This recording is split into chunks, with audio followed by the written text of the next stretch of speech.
22, nearly every electric customer in Moore County, North Carolina, was simultaneously plunged into darkness. Amid the confusion, the power utility was quick to discover the cause of the outage. Someone or someones had assaulted two electrical substations with gunfire, sending a barrage of bullets into the high-voltage equipment. Around 45,000 customers were in the dark as Duke Energy began work to repair the damaged facilities, but it wouldn't be until Wednesday evening, 4 days after the shooting, that everyone would be back online. That meant schools were shuttered, local businesses were forced to close during the busy holiday shopping season, a curfew was imposed, and the county declared a state of emergency to free up resources for those affected. The attack came as other utilities around the United States were reporting assaults on electrical substations, including strikingly similar instances in Oregon and Washington. Let's talk about what actually happened and try to answer the question of what should be done. We even have exclusive footage of the substations that I'm excited to show you. I'm Grady, and this is Practical Engineering. In today's episode, we're talking about the Moore County substation attacks.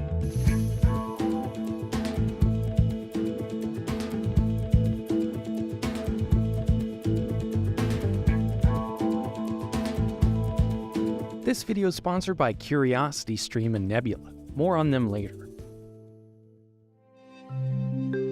Right in the geographic center of North Carolina, Moore County is home to just under 100,000 people. The county's maybe most famous for the Pinehurst Resort, a historic golf course that's hosted the U.S. Open on several occasions. It also sits nearby Fort Bragg, one of the largest Army bases in the world. And here's an overlay of Moore County's transmission grid. Taking a look at this layout will help us understand the event a little better. By the way, this information is not secret. It's publicly available, at least for now, in a few locations, including the Energy Information Administration website and OpenStreetMaps, and I'll discuss the implications of that later in the video.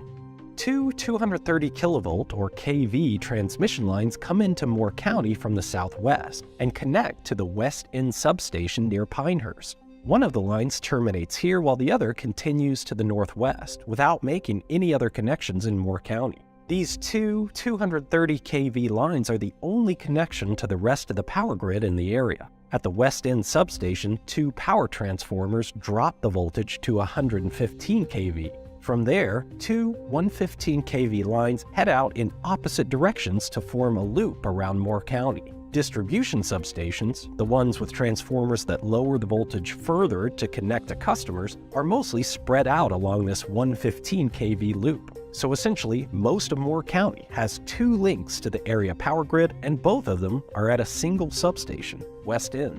And you might be able to guess one of the two substations that was attacked that Saturday evening. Interestingly, the other substation attacked was here in Carthage. Just looking at a map of the transmission lines, it would be easy to assume that Carthage provides a second link to the 230 kV transmission grid. But actually, it's just a distribution substation on the 115 kV loop. The 230 kV line passes right by it. Duke Energy, the owner of the substations, hasn't shared many details about the attack. In their initial press release, they simply stated that several large and vital pieces of equipment were damaged in the event. Those investigating the attack, including the FBI, are also keeping details close to their chest.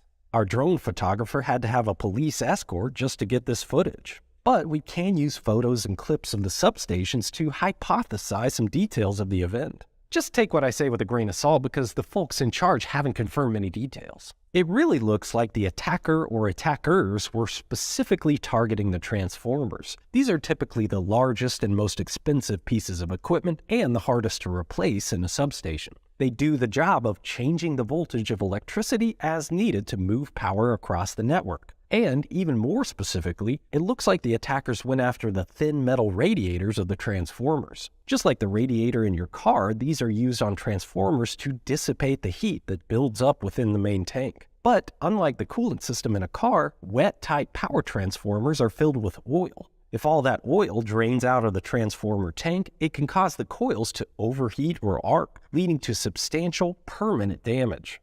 Disabling the transformers was presumably the goal of the attack, but obviously with power transformers being both so important and so difficult to replace, they're almost always equipped with protective devices. We don't have to do a deep dive into the classic recommended practice for the protection of transformers used in industrial and commercial power systems, but it's enough to say that utilities put quite a bit of thought into minimizing the chance that something unexpected, whether it's a short circuit or a bullet, can cause permanent damage to a transformer. Sensors can measure oil pressure, gas buildup, liquid levels, and more to send alarms to the utility when an anomaly like an oil leak occurs. And some protective devices can even trigger the circuit breakers to automatically disconnect the transformer before it sustains permanent damage. Whether it happened automatically or manually as a result of an alarm, the two 230 kV transformers in the West End substation were disconnected from the grid as a result of the shooting. And in doing so, the entire 115 kV loop that goes around Moore County was de-energized, turning out the lights for the roughly 45,000 connected households and businesses. Aerial footage taken the day after the attack shows the disconnect switches for the 230 kV lines open, an easy visual verification that the transformers are de-energized. You can also see some disassembled radiators on site, presumably to replace the damaged ones on the transformers. It seems that the gunfire only damaged the transformer radiators, which is a good thing because those can usually be replaced and put back into service relatively easily. If the windings within the transformer itself were damaged, it would probably require replacement of the equipment. Transformers of this scale are rarely manufactured without an order, which means we don't have a lot of spares sitting around, and the lead time can be months or years to get a new one delivered, let alone installed. With at least 3 damaged transformers, the utility began working 24-hour shifts on a number of parallel repairs to restore power as quickly as possible. Again, they didn't share many details of the restoration plans, so we can only talk about what we see in the footage. One of the more interesting parts of restoration involved bringing in this huge mobile substation. It seems the crews temporarily converted the Carthage substation so it could tap into the adjacent 230 kV line. The power passes through mobile circuit switches, a truck-mounted transformer, secondary circuit breakers, voltage regulators, and disconnects to feed the 115 kV loop. You can also see the cooling system of the mobile transformer is mounted at the back of the trailer to save space. With this temporary fix, and presumably some permanent repairs to the transformer radiators at West End, Duke Energy was able to restore service to all customers by the end of Wednesday, about 4 days after all this started. Knowing the extent of the damage, that's an impressive feat, but they still have some work ahead of them.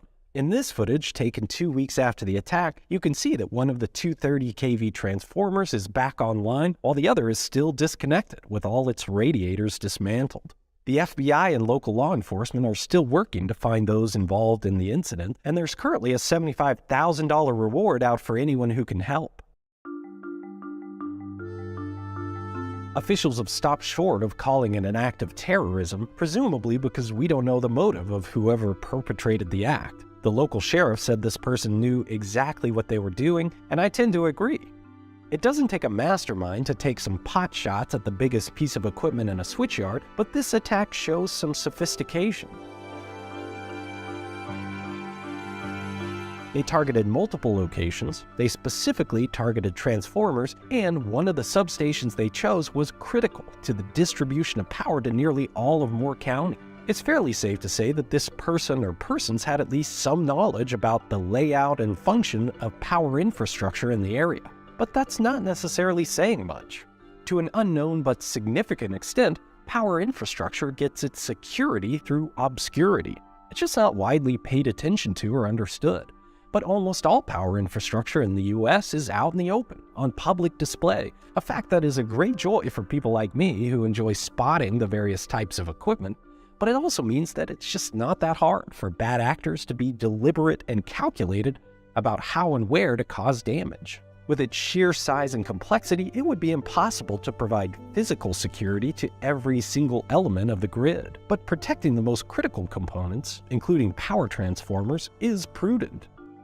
That's especially true for substations like West End that provide a critical link to the grid for a large number of customers. They already have a new gate up, but that's probably just a start. I think it's likely that ballistic-resistant barriers will become more common at substations over time, and of course, those added costs for physical security will be passed down to ratepayers in one way or another. But it's important to put this event in context as well. Attacks on the power grid are relatively rare, and they fall pretty low on the list of threats, even behind cybersecurity and supply chain issues. The number one threat to the grid in nearly every place in the US? The weather. If you experience an outage of any length, it's many times more likely to be Mother Nature than a bad actor with a gun. That's not to say there's not room for improvement, though, and this event highlights the need for making critical substations more secure, and also making the grid more robust so that someone can't rob tens of thousands of people of their lights, heat, comfort, and livelihood for 4 days with just a few well-placed bullets. If you grew up around the same time as me, you might remember the excellent educational TV shows on History Channel, Discovery, and the Science Channel. Now, those networks are filled with reality shows like everything else, but hopefully you've seen what's been happening over the past few years. I won't say it about myself, but I will say it about my fellow content creators, independent producers like Brian from Real Engineering, Sam from Windover Productions, Half as Interesting and Jetlagged, Jason from Not Just Bikes, and Johnny Harris are all making videos that are more fascinating and thought-provoking than any of the old TV shows that I miss. And no offense to YouTube, I love YouTube, but there's a better way to watch curated educational episodes from your favorite creators, and that's Nebula. My videos will always be free to watch on YouTube, but they do cost me money to make. For example, the drone pilot we hired to get the footage for this video. Of course, you can help the channel out by watching advertisements like this one and the ones that YouTube places in videos, but an alternative is to pay a small subscription fee, skip the ads altogether, and just enjoy the content without interruption. And there's a trick to make this almost free. If you go straight to Nebula, it's $5 a month or $50 a year, which is a great price for what you get. But if you click the link in the description, it'll take you to CuriosityStream.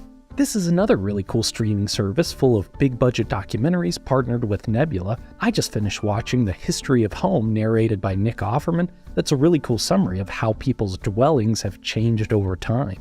Go to the link and choose the cheapest plan for CuriosityStream. It's less than $15 for an entire year. It doesn't say this on the screen, but as soon as you sign up, you'll get an email from Nebula that says your account has been activated. And now you have access to both services. You get to watch practical engineering videos a day before anyone else, tons of other ad-free content and original series, plus everything on CuriosityStream as well. This is the best way to support my channel and your other favorite creators too, and right now, it's practically free. $15 for a year at the link in the description below.